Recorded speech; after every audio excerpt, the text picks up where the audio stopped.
नमस्कार दोस्तों, रियाज माला आप सभी का एक बार फिर से हार्दिक स्वागत करता है।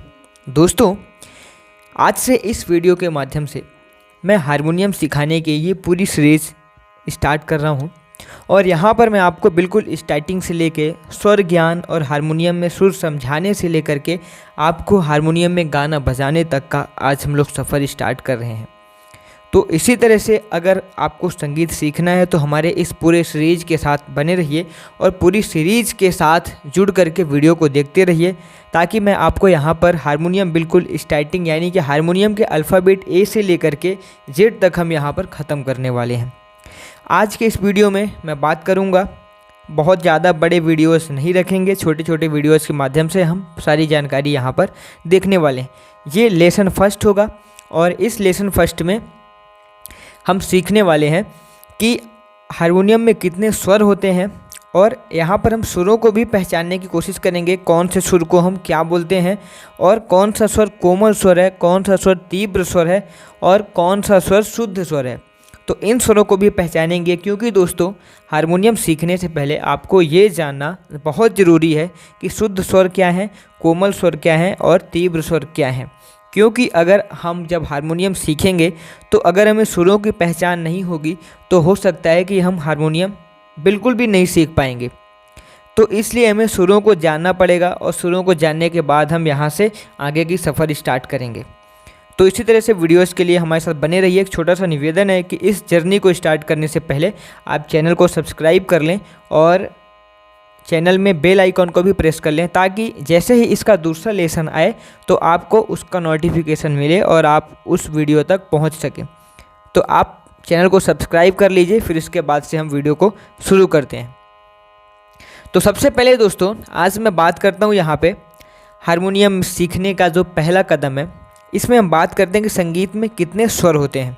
क्योंकि हारमोनियम संगीत का ही एक विभाग है, संगीत का वाद्य यंत्र है और इसलिए हम जानते हैं कि संगीत में कितने स्वर होते हैं, क्योंकि हमें हारमोनियम से सुर ही निकालने हैं। तो हारमोनियम में सुर निकालने से पहले हम जानते हैं कि कितने स्वर होते हैं। तो संगीत में दोस्तों कुल मिलाकर के 12 स्वर होते हैं। अगर हिंदुस्तानी संगीत की बात करें तो 12 स्वर में से हमारे 7 स्वर शुद्ध स्वर होते हैं और जो 5 स्वर होते हैं उनको विकृत स्वर बोलते हैं। शुद्ध स्वर कौन से अभी हम पहचानेंगे, लेकिन अभी थोड़ा सा आपको मैं बता देता हूँ। सारे गामा पाधा नी, अगर हम इनको सिंपल बजाते हैं जो कि अपने स्थान पर बने रहते हैं, अगर इनका स्थान नहीं बदलता है तो इसको बोलते हैं शुद्ध स्वर। और अगर ये इन्हीं स्वरों में से 5 स्वर ऐसे हैं जो कि अपने स्थान से हट करके भी बजाए जाते हैं, कौन कौन से, रे, गा, धानी और माँ, इनको बोलते हैं विकृत स्वर। अब इन विकृत स्वर में भी 2 प्रकार के स्वर होते हैं। एक तीव्र विकृत होता है। तो तीव्र विकृत केवल एक ही होता है। तीव्र विकृत कौन सा होता है? तीव्र विकृत माँ होता है। और आप जो मैं दूसरा प्रकार की मैं बात कर रहा हूँ, उस प्रकार को आप केवल विकृत स्वर भी बोल सकते हैं तो भी चल जाएगा। तो ज़्यादा इसको हम कठिन नहीं बनाते हैं, आसान में ही समझते हैं कि विकृत स्वर में आप माँ जो हम तीव्र लगाते हैं वो एक विकृत स्वर ही बोला जाता है। तो ये तीव्र विकृत बोला जाता है। अब दोस्तों, अब हम बात करते हैं कि जो हमने आपको शुद्ध स्वर बताए वो शुद्ध स्वर कौन कौन से हैं।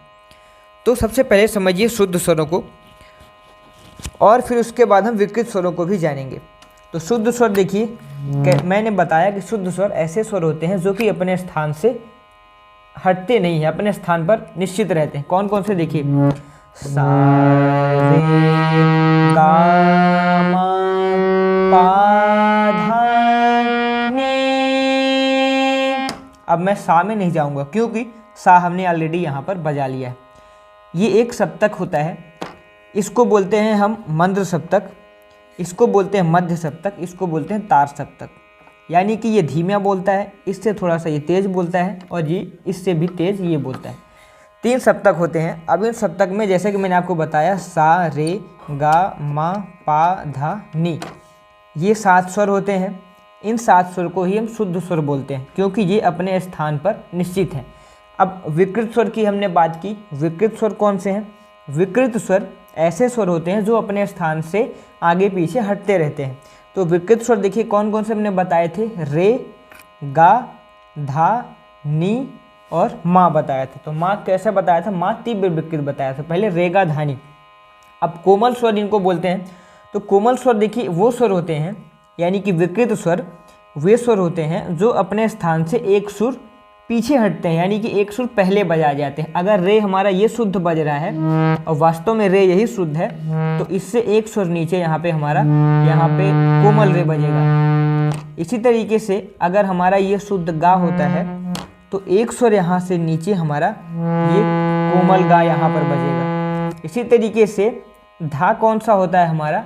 अगर ये हमारा धा है तो एक सुर नीचे यहाँ पे ये हमारा कोमल धा होगा।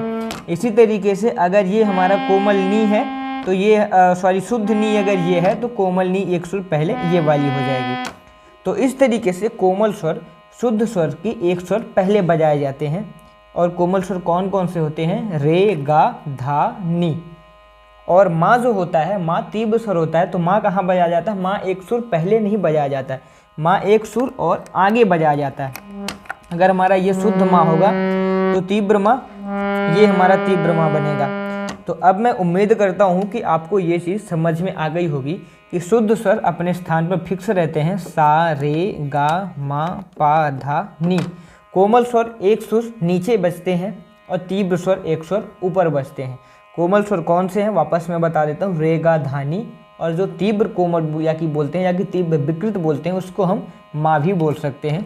तो माँ यहाँ से आगे बजता है, एक सुर आगे बजता है। तो इस तरीके से अब मैं आशा करता हूँ कि यहाँ पर आपको समझ में आ गया होगा। अब पहले दिन आपको क्या बजाना है? पहले दिन एक अलंकार का अभ्यास करना है। कौन सा अलंकार? जैसे कि पहला लेसन यही होता है कि हमें सप्तक पता होने चाहिए। सा, यहाँ पर मंद सप्तक, मध्य सप्तक और तार सप्तक। दूसरी चीज़ यहाँ पर आपको सुर समझने होते हैं। सुर कौन से सुर होते हैं संगीत में, कितने स्वर लगते हैं, कौन सा तीव्र स्वर है, कौन सा कोमल स्वर है। इस तरीके से शुद्ध स्वर कौन से ये जानना चाहिए।